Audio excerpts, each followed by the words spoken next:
السلام علیکم بینندگان عزیز. دانه که چیست دولت، دیدار یار دیدن، در کوی او گدایی برخسته گزیدن. از جان طمع بریدن آسان بود، ولیکی از دوستان جانی مشکل توان بریدن. شامراد دوستی همه، دوستی جانی ما، انسانی که صورت و سیرتش فرهنگی است، زبان و دلش یک است و در کدام گوشی کناری وطن کار نکنند، از صدق دل کار میکنند و برای خلق حرکت میکنند که خلق خرسند باشد.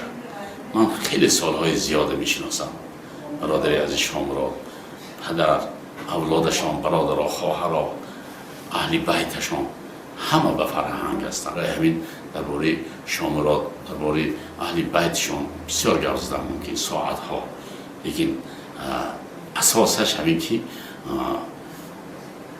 سرودی نظم میخوانم.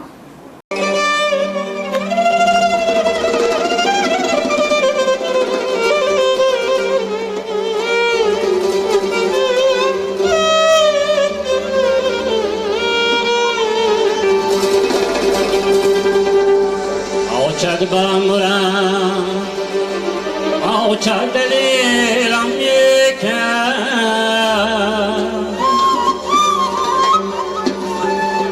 آفتاب گرمی ها بخشنشی بم میکن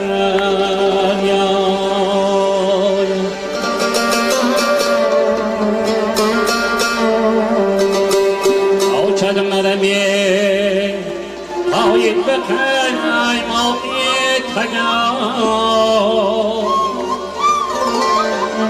لینین سلام میریم دسی کزمز کن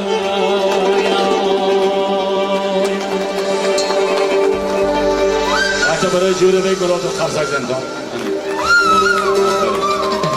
من این کسا در همه جا بگم که جوربی مراد فینک است، معرفی میکنم. من و شامراد چی میخوام؟ همین چی خیلی که هستن همین خیلی مانم و بسیار بلندی ها میخوام. همین خیلی آدم باید صبر زد و مردم راهبر شود، چون که گپی سخت نمیدانن. همین گپی نرم قطعی کار پیش میرود. برای همین من و شامراد و تمام همون جماعت و ناحیه پنجکین در تنی صحت و خاطر جمدلی بیرم نوری با برکت خواهانم پیشروی کار میخوام. همه جا آباد باشه، سازنده باشیم، سوزنده نباشیم، سازنده باشیم و همین مردم و همین شما سربلندی ها آرزو دارم.